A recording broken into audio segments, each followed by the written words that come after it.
Vous êtes en effet très nombreux à m'avoir écrit, et vous êtes unanime, il est impossible de pardonner aux poudrés, ces méfaits sont en effet irréparables pour beaucoup. D'ailleurs, comme je l'ai montré hier, son cas relève de la justice. Le jour où les dossiers sortiront, ça va être un feu d'artifice. Sarkozy semblera être un enfant de cœur comparé à ce qui attend Emmanuel Macron. Et il n'est pas le seul concerné, c'est tout le camp macroniste qui est bien évidemment visé. Trafic illégal d'intérêts, corruption, mise en danger de la vie d'autrui, j'en passe et des meilleurs. Regardez-les tous. Certains d'ailleurs ne sont pas encore visés, comme Elisabeth Borne, mais le jour où la justice s'intéressera au dossier autoroute, elle aura quelques ennuis. Et grâce aux réseaux sociaux et à la réinformation, la majorité des Français est au courant de cet affairisme. Alerte info, nous dit Jean de Lorraine, 63% des Français anticipent une motion de censure à l'égard du gouvernement Bayrou. Ils sont également 59% à vouloir la démission d'Emmanuel Macron et 76%, vous le savez, je vous ai déjà présenté ce sondage, expriment leur mécontentement. Certains pourraient me rétorquer, ce ne sont que des sondages.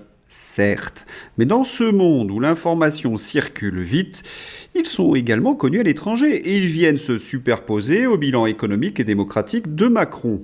Le résultat, le poudré est lynché par toute la presse étrangère, son autorité, son aura, son image sont carbonisées. Et d'ailleurs, il est dans une telle situation que seul ce pathétique Louvrier LR défend encore Macron par un de ces bobards insupportables. La France est quand même bien incarnée par le président français à l'étranger. Un 1er avril, la blague serait hilarante. La réalité. Laurent Saïm en est toute traumatisée.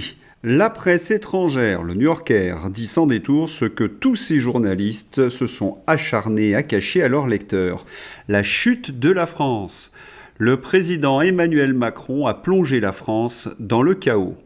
Il faut savoir que ce genre d'articles, vous pouvez les lire dans toute la presse étrangère. Il y a d'ailleurs un indice qui ne trompe pas, c'est Laurence Haïm qui balance. Oui, les rats quittent le navire. Mais alors, pour le système, qui pour remplacer le poudré cramé ? Édouard Philippe ? Il y a quelques mois, la presse nous vendait les mérites d'Édouard Philippe, un gestionnaire hors pair. Un scandale a crié haut et fort. Yves Masson. Le rapport qui détruit Édouard Philippe. La Chambre régionale des comptes révèle l'effondrement total des finances du Havre. Officiel, Édouard Philippe est un escroc qui a ruiné la ville du Havre. Ce n'est pas un opposant politique qui le dit, mais la très sérieuse Chambre régionale des comptes de Normandie, au vu de l'envol de la dette du Havre et des dépenses suspectes. Un Macron bis pour 2027 ? Désormais, c'est fort peu probable. Que diriez-vous de Louis Sarkozy ? Louis Sarkozy, l'ambition politique d'un héritier pas comme les autres. On se rappelle ce lancement grotesque par le JDD. Un plan média qui a fait pchit. Alors qui ? Eh bien, le JDD fer de lance des LR nous recommande double pâte et patachon. À la une du journal du dimanche du 29 décembre, Retailleau-Darmanin, leur plan d'attaque. Et au JDD, l'hyperbole, c'est leur truc, le duo qui ressuscite la droite de l'ordre. Notez le langage martial, droite de l'ordre, plan d'attaque. Attendez, on parle bien des mêmes, de Darmanin et de Retailleau, Kevin et Matteo, car enfin, on se demande pourquoi ils ont attendu 7 ans en soutenant Emmanuel Macron avant d'attaquer. À part le blabla, la com et brasser de l'air, qu'ont-ils fait pendant 7 ans ? Ah si, j'oubliais, mentir, manipuler, tromper les Français. C'est dire leur crédibilité. Bon, je raille, mais sait-on jamais, Darmanin avec ses petits bras musclés va peut-être vraiment s'attaquer aux narcotrafiquants. Voyons voir sa proposition phare. On va isoler en prison les 100 plus grands narcotrafiquants. Ce sera un isolement inspiré du modèle appliqué aux plus grands terroristes, Gérald Darmanin. Ils auront droit à 1 ou 2 téléphones. Oh, peut-être qu'avec la CEDH et les associations de gauche, ils en auront peut-être 3. Didier Maisto.